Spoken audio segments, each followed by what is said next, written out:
समाचार समाचार समाचार। इंडियन ऑयल में जो पृथ्वीराज को बैग मिला था वो उन्होंने आगे पास कर दिया। को जिन्होंने क्या बात है, किया। ये है पृथ्वीराज। और वो पत्थर नहीं फेंकना, पत्थर नहीं फेंकना। अब देखिए रिवाज करेंगे हमारे पृथ्वीराज जी। वो क्या करते हैं, एक छोटा सा पत्थर लेते हैं और सारी बला टले टक। तो ये छोटा सा एक्सीडेंट हो गया पृथ्वीराज का, ऐसा ये मानता है। अब एक्सीडेंट आगे नहीं होगा। मतलब इसका ये है कि अगर नसीब में गाड़ी में कुछ ठुकना लिखा है तो ठुक गया, वो हमने खुद से मार लिया। अब आगे और कुछ नहीं। पृथ्वीराज जी नहीं किया था और एक्सीडेंट हुआ था। तो पृथ्वीराज जी का कहना है कि अगर आगे कुछ ठुकने वाला हो तो अभी ठुक गया, अब आगे कुछ नहीं होगा। यार मुझे ऐसा लग रहा है ये अगले ब्रेक इसके टिप्पा करें। चेक करें एक बार। करो, ब्रेक तो कुछ ना कुछ तो हुआ ही होगा। बाय।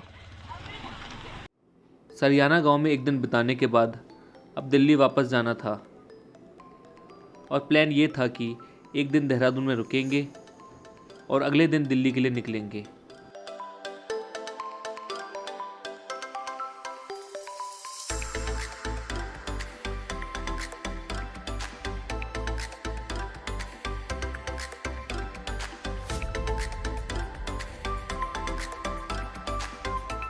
फिर से वही हद से ज़्यादा खूबसूरत रास्ता हमारे सामने आता रहा।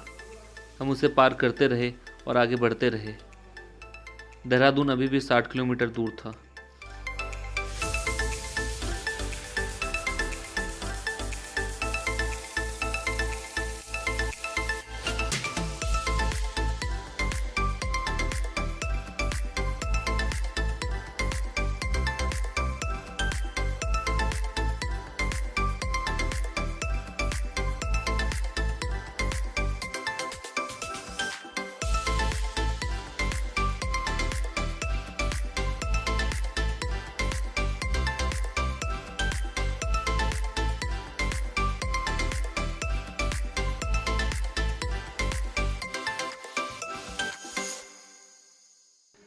अब धीरे धीरे अंधेरा होने लगा और पहाड़ों को पीछे छोड़ते हुए हम लोग प्लेन्स में आ गए।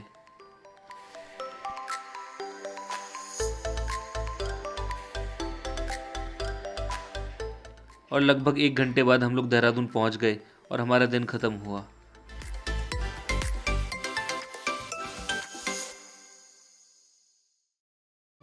पिक्चर अभी बाकी है मेरे दोस्त।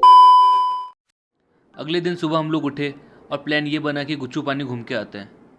गुच्चू पानी का व्लॉग मैंने अलग से यूट्यूब पे डाला है, जिसका लिंक डिस्क्रिप्शन में भी है और ऊपर आई बटन में भी दिख रहा होगा। गुच्चू पानी घूमने के बाद फिर हम दिल्ली के लिए निकले। दिल्ली की ओर वापस जाते हुए पृथ्वी जी बोल रहे हैं कि दिल्ली जाना है, तो इसलिए हम भी तैयार हो गए। वरना तो हम तो निकल रहे थे आगे, अब सोच रहे थे यमुनोत्री गमनोत्री यहीं से ख़त्म करेंगे।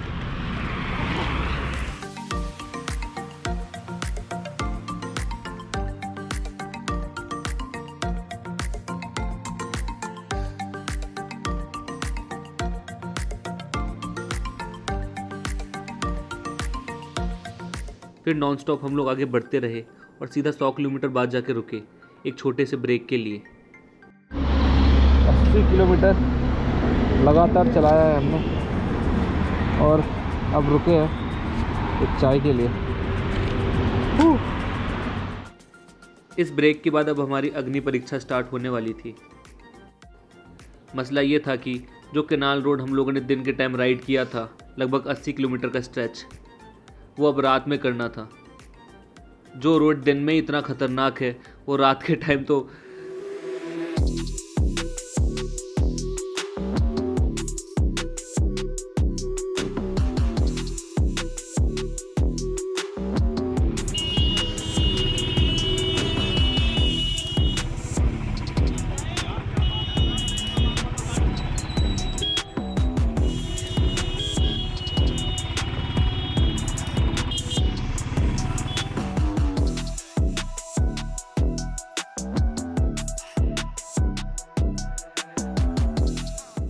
धीरे धीरे अंधेरा होने लगा और रात के टाइम पे सबसे बड़ा डिमेरिट ये है कि आगे से जो गाड़ी आती है उसकी हेडलाइट सीधा आँख पे पड़ती है और कुछ देर के लिए एक ब्लाइंड स्पॉट बन जाता है और कुछ नहीं दिखता आपको आगे। ये बहुत ही ज़्यादा ख़तरनाक है और यहाँ पे तो 2 लेन रोड है और बीच में डिवाइडर भी नहीं है। ये सब सोचते हुए और सावधानी के साथ हम लोग धीरे धीरे आगे बढ़ते रहे।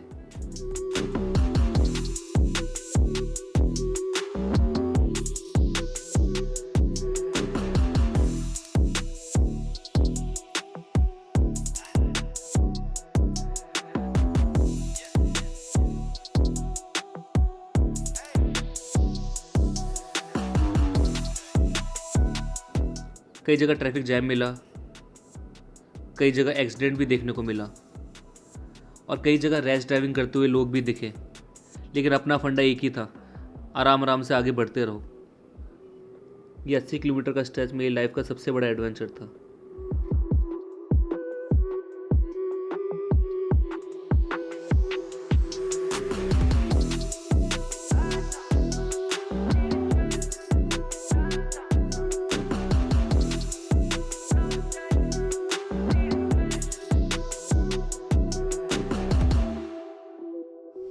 लगभग 1.25 घंटे के बाद ये स्ट्रेच ख़त्म हुआ और मेरी राइड भी ख़त्म हुई। तो ऐसा था मेरा उत्तराखंड का सफ़र।